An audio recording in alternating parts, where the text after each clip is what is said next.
Let's talk about the business of the day as it relates to theater with your hosts, Darnell Radford and Mitch Weiss. This is The Business of Theater, a working title.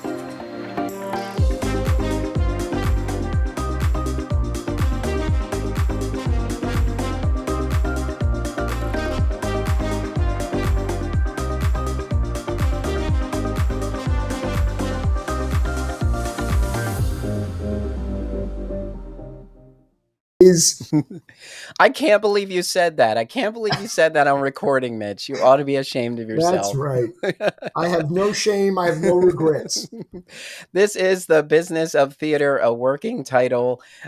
We still haven't quite figured out what this title is. That is the title. We're just going to get into it because a lot of things are happening in New York right now. I want to talk about COVID cancellations. I saw a post that said something like, COVID cancellations are good for some business and bad for others. And did they go a step further and explain why they think it might Well, be good? they were saying that the productions that did not close, you know, experienced a bump because of the shows that closed. Ah, So I don't that mean it's a good thing at all. I'm just saying, like, 18 shows open and I seven liken that close. I liken that comment to the good news is there was plenty of room on Amtrak to Philly this week, but that Mm. was because a building blew up and 27 Yes, people died. yes, That's yes, just rude. yes. You know, of I course, know. you know Well, what? I don't think they said it that way. To be fair, they didn't say it that way, but it made me think. And I was Yeah, but like, it's I it's just thought it'd rude. be something interesting to talk about. Yeah, COVID has but it's not an just COVID. upside. Just so you're aware, we the reason that shows choose their weekly schedule Mhm. brings that into mind that normally in the older days, Sundays were the day off, and that was because it was a religious day.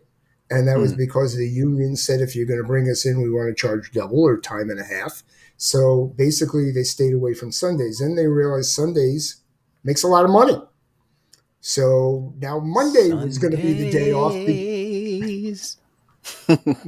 See, you're getting audience, you're getting free musical accompaniment. That's Um, all we can say. We don't own the rights to the yeah, rest be of it. careful. You can't go past a few seconds or we're going to have to pay royalties. Yes. Um, I just thought that was interesting. The show, I wonder if there's got to be a producer somewhere that's saying, you know, it's a cutthroat producer that's saying 7 shows are closing. We have to seize on this opportunity. I mean, 7 shows have closed or canceled. So let's seize on this opportunity um, because of I, COVID. I don't think so. I think there's too much work. They're too worried. And just because the show closes, what often happens is the show that closed that night and sends their audience to you. Hmm. Sometimes they've already sold the tickets, so they're the ones who are transferring your Yeah. funds to the new show, which helps them for the night or two. But Hmm. being that almost every show is being affected by COVID, it goes both ways. Yeah. Yeah. I just think it's a nasty little joke that somebody thought of. Yeah. Um, COVID Well, is like I said, devastating. Is devastating the hoped for revival, yeah. and unfortunately, it was not unforeseen, and it was greed that made them open. And Mm, look, jobs mm. too. That's the positive. But anyway, yes, you were That's going to say Darnell. oh, well, yeah. It said some Broadway shows see spring boost amid COVID-19 cancellations. So they didn't say, "Yay." My question is is COVID good for some productions? On the short term, meaning on a particular week, sure, but Yeah. on in the long run, none at all. No. I mean, I don't agree. It's a rhetorical Yeah, question, yeah, I know. kind of to provoke conversation. But yeah, I mean, it only makes me think about everything that we were supposed to be doing next week. So Mhm. here we go. Philadelphia. I'm in Philadelphia. Mitch is in New York. In Philadelphia, we are going back to indoor mask mandates next week, and that would have been the week that we would have had. You know, we would have been in a venue trying to manage all of this all over again as things seem to be getting a little bit better. People are getting more comfortable, and I think personally, right now, as I was walking around, I went to a supermarket today. There's a lot of people walking around without masks on, and I've had my mask on the whole time. Not nitpicking at anybody who doesn't, but I'm saying, like, I don't know what they're thinking about. It's Wednesday. We got this news yesterday. It doesn't trigger anything in your brain that you want to wait till Sunday night at midnight to start putting a mask back on. you know, we're telling you right now that it's these cases are spiking, and it's probably a good idea for you to have a mask on, to the point that we are going to reinstate a mask mandate. Right. And you're saying, well, I don't have to wear the mask yet. So I'm just living it up. YOLO. Well, Darnell, you're bringing up the larger picture of what kind of a society we live in. We also, we have the shootings in the New York subways. We have, Mm-hmm. bystanders at the age of 3 being killed from bullets. I Yeah. mean, we can go into what's going on in society. Theater is a bubble. It's Mm-hmm. part of the reason we love it. That not that Yeah. there aren't crazy people in the theater or rude people in the theater, but relatively, oh my God, what a delight. Yeah. I will tell you that the years that I worked in the music industry and then went back to theater, night and day. Mm. I felt like every day I was trying to stave off crooks in the music industry. Every Hmm. day, every contract, every negotiation, there was somebody in there trying to steal money, do anything they could to get away with things, take things from their own clients. And I came to the theater and nobody was stealing any money. Nobody was trying to not pay somebody. The worst that happens is there was some third party ticket seller who was trying to rip off an audience member, but they weren't part of the theater world. Yeah. What a difference. So, I've yeah, I've said theater is the equivalent of, sir, you dropped your wallet, and here is your wallet. You know, that yeah, only in the theater will yeah, you get your wallet back. it's true. Yeah, Yeah, and by the way, if you ever need a free umbrella, every theater has a lost every and theater. found with a minimum of dozens of left umbrellas. All you need to do is go back to the theater or call them. They'll give you your umbrella. You don't have to say, "Oh, it's lost forever." Yes, Yeah, yeah. And ideally, if the theater is near a Four Seasons, ask them about an umbrella. They have the best umbrellas yeah. ever. It's that posh British umbrella with the handle. It seems to be so sturdy. It's like it probably cost $1 million, but they don't mind. They're probably $200 umbrellas. Those umbrellas, Oh, good to but know. I'll have to try that. Like, yeah, I've only had one in my possession once. I feel like you know anyone who's listening, find us on social and let us know if you've ever purchased an umbrella, because there are so many ways to get your hands on an umbrella without having to own it. Like, if you're at someone's house and it's raining, like I was at your apartment one day, it was raining, and you gave me an umbrella. and it was from a pile of umbrellas Yeah. that you had at your place, not like your go-to umbrella that was already in your bag in your water cooler sleeve, your water bottle sleeve, just a we It's got it. it's like the city bikes where you sign up and you just pick up any bike you want and drop it off somewhere else. That's kind of Hmm. umbrellas. You just buy one, you drop it Yes. somewhere else, you pick up somebody else's, and you move on. I think some there's a missed opportunity. Someone should microchip umbrellas and see where they go, uh, see how far and they and travel. I will chastise you for there's a war going on in the Ukraine and people are dying. I don't care about putting chips in umbrellas. No, I'm talking about if somebody who's in the umbrella business who's like, we need to retrieve these Uh, umbrellas. We don't just make umbrellas so that they can get lost. You know, let's we need let's to find it. let's How move did back. this umbrella get to Let's Japan? move back to the theater, shall we? Okay, so in in any theater, um, if you need an umbrella, you, Look, you can ask if there's an extra umbrella. there are things while we're there. The audience members on Broadway, we don't have it. Believe it or not, as crowded as it feels right now, we don't have enough audience members for the number of shows that have opened. Yeah, And yeah. there are supposedly in April alone there are 16 shows opening. Um, Hmm. the Tonys will be at the beginning of June, and by July 4th, having nothing to do with the pandemic, 50%, if not more, of the new shows will have closed, losing all their money. That is before the pandemic. Imagine what's going to happen now. What are Yes. we doing? We all have been sitting at home, being creative, trying to get our creative juices out there on a stage. But we're talking about millions of lost dollars and yet unbelievable talent that we're putting on that stage, both writing and acting. And they're going Hmm. to lose their jobs because somebody said, oh, let's rush this to the stage. Let me ask you this: Mhm. what determines whether a production gets played? What determines how or where a production gets placed in a Broadway house?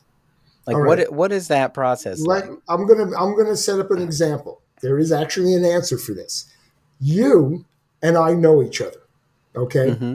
I come to you and say, I've got this play that I just think is amazing and I'm willing to pay for it.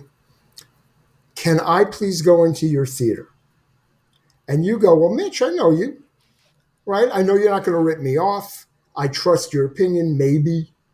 You're still going to have to sign a contract, whatever, but we'll take a look at it and we'll consider it. Then someone down the hall from me comes to Darnell and says the same thing. I've got this play, I've got some money, I'm really excited about it. You have one theater. Which show are you going to allow in that theater? You pick the one of the person you know and trust. Hmm. That is how it is done. The theater owners decide what plays we see. It has nothing to do with producers. There are unbelievably amazing shows that I have seen out of town that a Broadway producer said, I'm willing to raise money for this. And it never gets on a Broadway stage because the Hmm. theater owners say, I can make more money keeping Phantom of the Opera open for the 36th year than I can by throwing it out of the theater and letting Mitch's new play come in here. So Mitch's new play Yeah. can't get in that theater. It's that So, simple. so do you have any inside knowledge as to what happened with Beetlejuice at the Winter Garden? Inside knowledge, no, but the answer seems to be the federal funds that the $10 million, and I don't know that they got exactly 10 million. There was a $10 million maximum per show when it closed for the pandemic that Schumer's Save Our Stages proposal offered if you fit certain qualifications. The people who were Hmm. most able to fit those qualifications were rich producers. Hamilton got $10 million per production, like they needed it. And Beetlejuice, I think, also got a whopping amount of money, which meant they had to reopen. Because if they were already closed, where would the money go? So Beetlejuice had closed, not having made its money back. So now's a chance for it to make its money back for its investors by reopening. So that's where my understanding is that's the what happened to Beetlejuice. But so that explains how it got to the marquee. Yes, because the Music Man is at the Winter Garden where it originally was, and you can't get back in there. Yeah, I want to know. I want to know what happened that pushed it out of the Winter Garden. It was losing money. Oh, that's simple. That's Closed it? Shows close because they can't sustain an audience large enough to pay their bills. Okay. That's it. Yeah. Because it's always interesting when, people don't know much about anything and they have their thoughts. And I remember just hearing it was like the worst possible, like, how dare you? We're going to boycott that show. Like, I don't know if anybody said that, but like, we're going to boycott the Music Man because it's pushing out Beetlejuice. No, that's not how business works. and by the way, shows move theaters all the time. And that is done for financial reasons. Again, the theater owners, and who are very wise financially, they will take a show that is doing well on weekends, but not that well during the week, and say, you know what, it's a 1,200 seat theater, but the most they ever get is about 800 people. So they will suggest that it moves to a theater that has 800 to 1,000 seats, so it feels more full. Yeah. And then they work a deal with the producer of who pays for the move. It depends on the circumstances. Sometimes it's a theater owner saying, we're asking you to move. Sometimes it's a theater owner saying, by contract, we're allowed to force you to move. And sometimes it's the producer saying, I can't afford to stay here. Is there another place I can move? And that's in discussion. And again, talk about personal friendships. That kind of a discussion is usually between people who can pick up the phone and say, what can we do? Let's try to make this work. Yeah. Right? And so it does become about trust. I mean, not everyone are best friends, but business-wise, they say, hey, I at least know you're not a crook. Hey, I at least know you've done well before, and or we believe in your show. But the theater owners are business people who are real estate. That's it. Yeah. I'm just thinking of lines from musicals. Yeah, I know. You said it depends on trust. Depends on trust. Depends on true devotion. Well, and I keep thinking always of the line from A Chorus Line. Every show closes sometime. It's like, tell that to Phantom, tell it to Cats, tell it, tell it to Chorus Line. That was the joke. It's like, aren't you tired of being a juggernaut over here? Don't you just want to sit down somewhere? Make some space for someone else. Yeah. Wow. I mean, to be able to put something out into the world that resonates for years and years on end. Like, I think about it not just on stages, but I think about it on television. When you think about I think about animated series. Like, when you look back and you're like, I cannot believe The Simpsons is still on the air. Isn't that amazing? It's like, wow, that's so great. It's like, because I do remember the time when they said, we will not do a movie unless that's it for us, unless that's going to be it for the TV show. So they did a movie, and the movie was a hit, I guess. and they're still here And they're many still years here. later. Like that was a rebirth. Maybe that movie was a rebirth. Um, Yeah, yeah, it's and The just Simpsons. amazing. I'm surprised that they look. Book of Mormon came out of South Park, but Hmm. I'm surprised The Simpsons have not become a Broadway musical. I don't want it to, Mm, but it yeah. is surprising. It's a cultural phenomenon, and there's a difference. Some things become cultural phenomenons, right? Hmm. Songs Yeah. that are in our heads. Mr. Darnell, the vocalist of the day today. Yes. I don't want to. I don't want to hurt our listeners with my voice. So you're the musical entertainment for the day. I don't know. You could. I don't know if you can hear it. I've got. There's an allergy brewing up in my voice now. I've got um, lozenges to the ready. Well, It's just that time of year. I But will tell you though, what is exciting for me, being in New York, is as negative or pessimistic as I am feeling. I am so thankful that I have so many choices to go to every mhm, night. You know, I yeah. don't do it. I go very rarely. You know, it's still. I don't. I'm not afraid of the audience.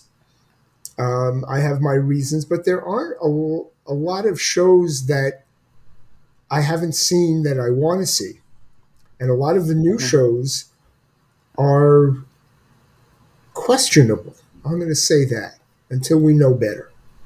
yeah. So you know how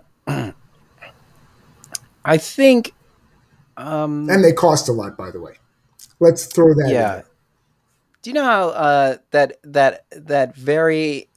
that last tier at at Carnegie Hall is considered kind of the fan zone? Hmm.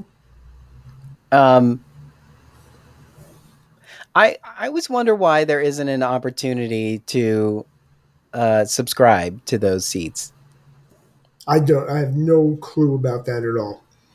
Yeah, well, not particularly at Carnegie, but there, I remember waiting in line for Rush tickets to see Rent, and um, I remembered hearing conversations. I remember this woman saying like, "Yeah, I just walked over. My office is only a few blocks away. I figured why not try out, why not try for the tickets? I love the show."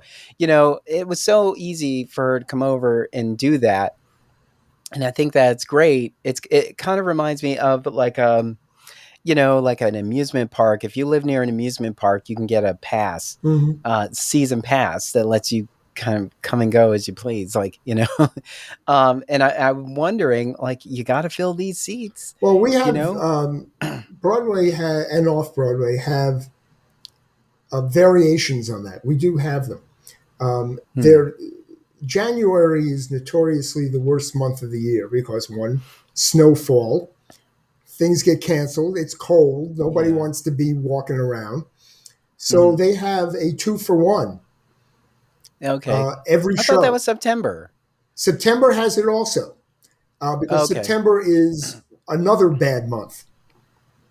Yeah. They're just basically, Broadway has done what the airlines do, which is they change some shows that are popular, change their prices daily.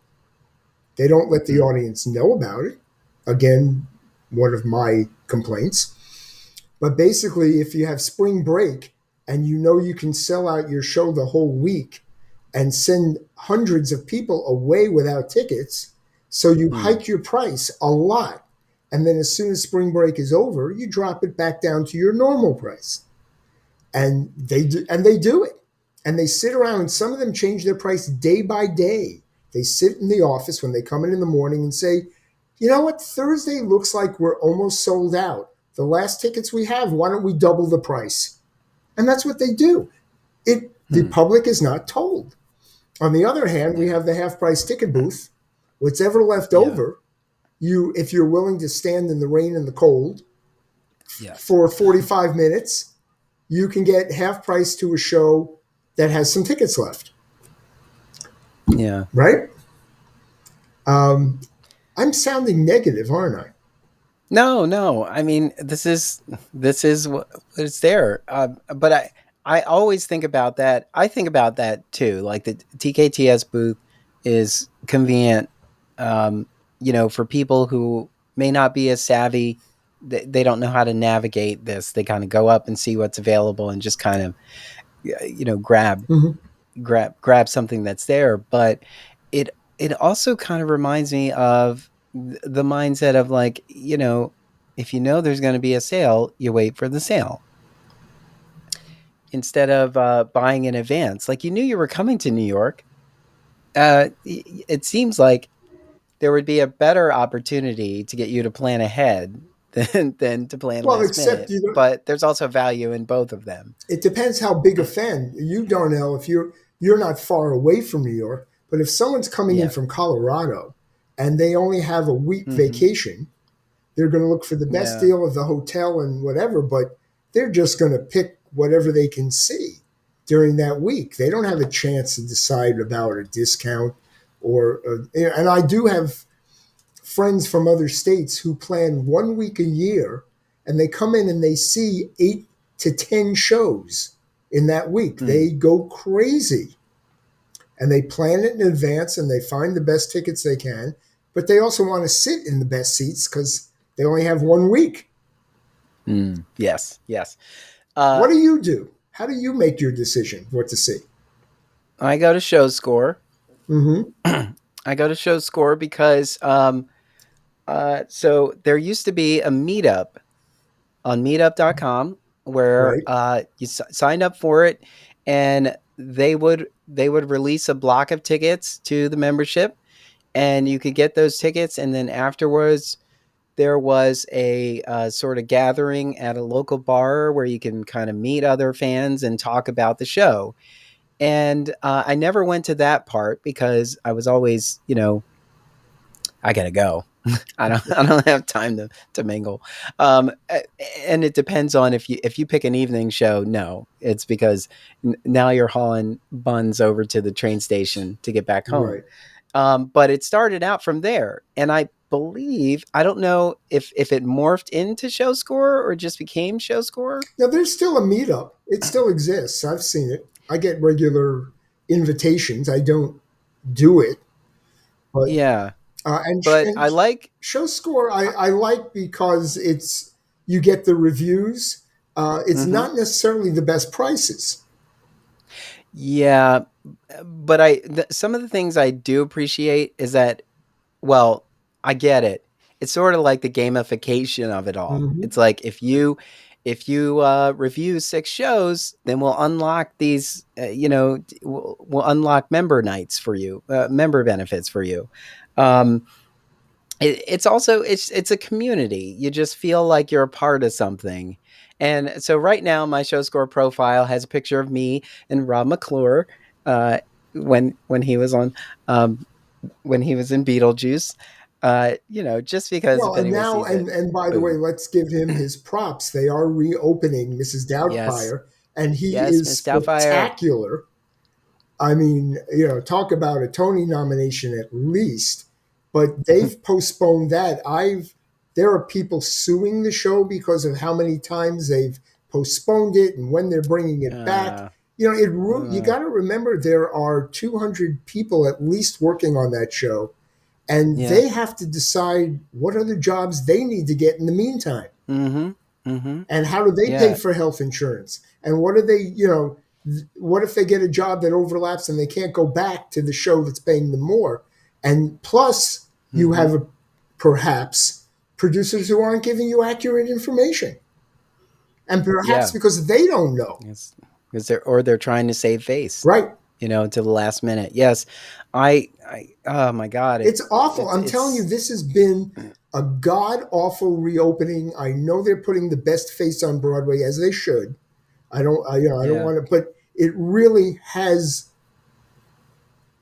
They're up against a lot, and every Mm-hmm. time they keep telling us, "Don't worry about it, we've got it," they don't. Yeah. Are the playbills still in Times Square? They are this week. Okay. Do you I know how long they? they end up I there? forgot. I forgot. There Okay. are these super large playbills in Times Square. Yeah. If you Um, make it to Times Square, ignore Spider-Man. Find your favorite playbill, take a picture in front of it, tag the show.